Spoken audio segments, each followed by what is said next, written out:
नमस्कार, बहुत बहुत स्वागत आपका। मैं हूं आपके साथ मनुरा सक्सेना। आज जो खबर मैं आपके लिए लेकर आई हूं भारी मन से मुझे देनी पड़ रही है। यूं कहें कि मुझे एक तरफ नाराजगी भी है, गुस्सा भी है, तो वहीं दूसरी तरफ दुख भी है। आखिरकार क्या कसूर था उस चेतना का जो खेलते खेलते बोरवेल में गिर गई और उसकी अब मौत की खबर आ रही है। 10 दिन तक लंबा चला ऑपरेशन अपने अंजाम तक नहीं पहुंच पाया। कोटपुतली में, बोरवेल में सांसें थम गई चेतना की। चेतना ऑपरेशन जिसका हर एक अपडेट न्यूज़ 18 राजस्थान ने आप तक पहुंचाया, लेकिन जिसका अंदेशा था, उम्मीदें चूंकि हर दिन टूट रही थी जैसे जैसे वक्त बीत रहा था, और अंदेशा सही साबित हुआ जब चेतना को 10वें दिन ऑपरेशन के बाद बाहर निकाला गया, डॉक्टर तक पहुंचाया गया। वहां तक पहुंचने से पहले डॉक्टर का कहना था कि उसकी मौत हो चुकी थी। अब सवाल यहां पर प्रशासन पर उठ रहे हैं कि आखिरकार पहले बड़े फैसले लेने से क्यों कतराता रहा प्रशासन। क्योंकि आपने देखा कि जब 23 दिसंबर को ये बच्ची चेतना 3 साल की मासूम बच्ची बोरवेल में गिरी थी, तो 24 दिसंबर को ये दावा रात को किया गया प्रशासन की तरफ से कि हम रात भर में बस निकालने वाले हैं बच्ची को। 3 दिन तक देशी जुगाड़ इस्तेमाल किया गया और उसके बाद ये फैसला लिया गया कि पायलिंग मशीन बुलाई जाएगी।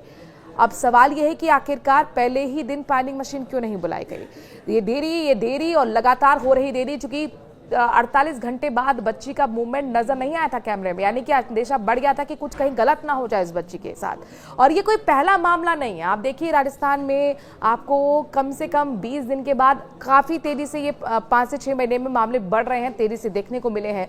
अब दिसंबर के महीने के अंदर ही आपको याद होगा दौसा में भी आर्यन को बचाने की मुहिम छिड़ी, रेस्क्यू ऑपरेशन हुआ, लेकिन ये रेस्क्यू ऑपरेशन भी अंजाम तक नहीं पहुंच पाया।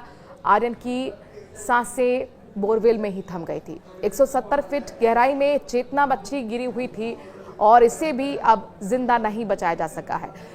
अब सवाल यह है कि जब इस तरीके के हादसे हो रहे हैं तो उसके बावजूद भी क्यों प्रशासन सतर्क नहीं हो रहा, क्यों लोगों को जागरूक करने के लिए मुहिम नहीं छेड़ी जा रही है।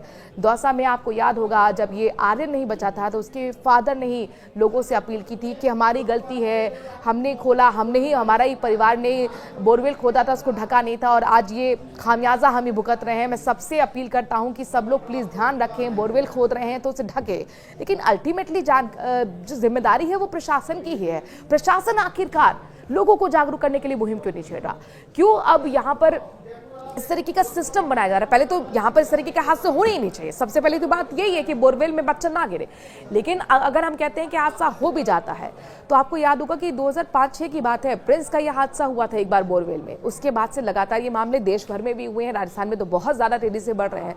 तो क्यों एक ऐसा सिस्टम नहीं बनाया जा रहा, क्यों ऐसे हम टेक्नोलॉजी का इस्तेमाल नहीं कर पा रहे जिसमें हम 24 घंटे में बच्चे को बाहर निकाल पाए। ये कोई पहला मामला नहीं है जिसमें एक मासूम जिंदगी खत्म हो गई। नए साल पर ये दुखद खबर। आपको ये रिपोर्ट ग्राउंड जीरो से दिखाते हैं कि किस तरीके से इस पूरे रेस्क्यू ऑपरेशन को 10 दिन तक अंजाम दिया गया और किस तरीके से राजस्थान में बोरवेल हादसे को दावत दे रहे हैं। रिपोर्ट देखिए। सूबे के सबसे बड़े रेस्क्यू ऑपरेशन का नतीजा 0। डेली नए प्लान, सब रहे नाकाम। प्लान बी ने भी तोड़ा दम। 23 दिसंबर को बोरवेल में गिरी थी चेतना।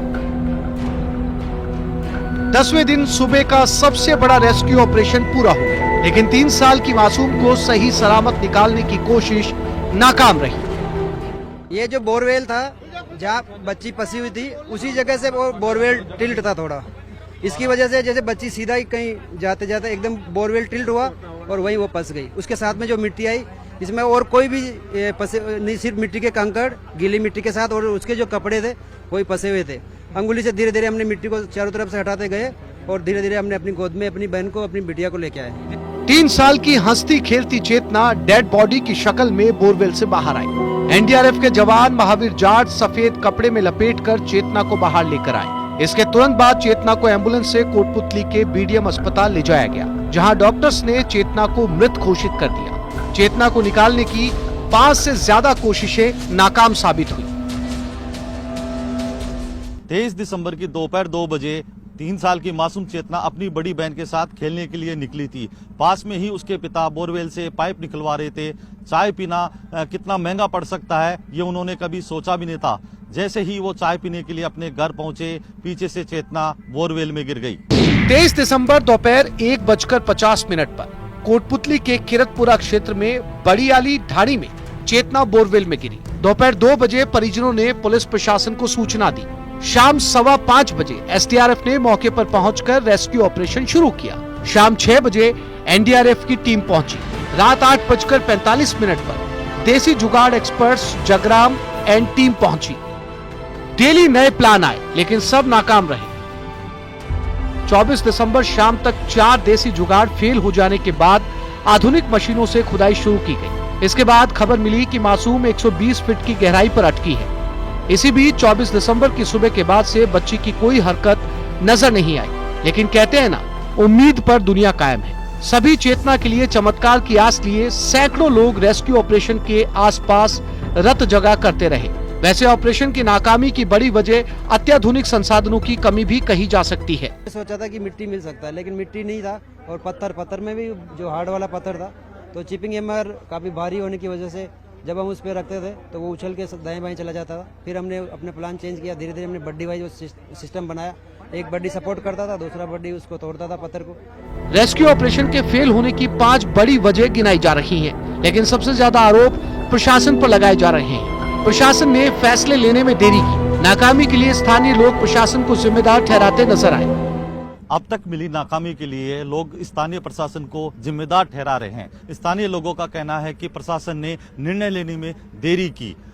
बच्ची जब सोमवार को बोरवेल में गिरी थी, उसको देसी जुगाड़ जितने भी लगाए गए उससे 20 फुट हुक के जरिए बाहर भी निकाल लिया गया, लेकिन बच्ची वहीं फंसकर रह गई। जमीन के अंदर मौजूद पत्थर की परत, देसी जुगाड़ पर अत्यधिक निर्भरता, संसाधनों की कमी, घटना स्थल पर पहुंचने में भी दिक्कत, सर्दी बरसात और खराब मौसम के चलते बार बार रेस्क्यू ऑपरेशन रोकना पड़ा। स्टार्टिंग में जो ए प्लान था उसके तहत उसको लॉक करना संभव नहीं हुआ। बी प्लान था, उसमें बहुत सारी जो है दिक्कतें आई। बीच में पाइलिंग मशीन जो है पत्थर काटने में काफी टाइम लग गया। उसके अलावा केसिंग डालने में टाइम लग गया।